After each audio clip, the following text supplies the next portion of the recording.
23 февраля 2021 года в селении Ерыксу, Оуховский район, пройдет религиозное мероприятие, посвященное очередной годовщине выселения чеченцев и ингушей в Казахстан и Среднюю Азию. Призываем всех принять участие в этом мероприятии и почтить память о безвинных жертвах этой бесчеловечной акции, поставившей наш народ на грань выживания.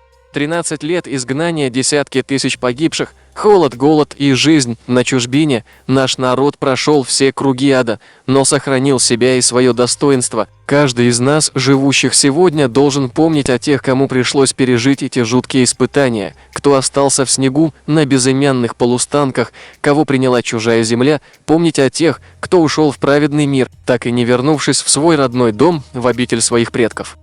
Мероприятие состоится 23 февраля 2021 года в селении Ерыксу у памятника чеченцам безвинных жертвам сталинских репрессий, а начало ровно в 10:00 по московскому времени.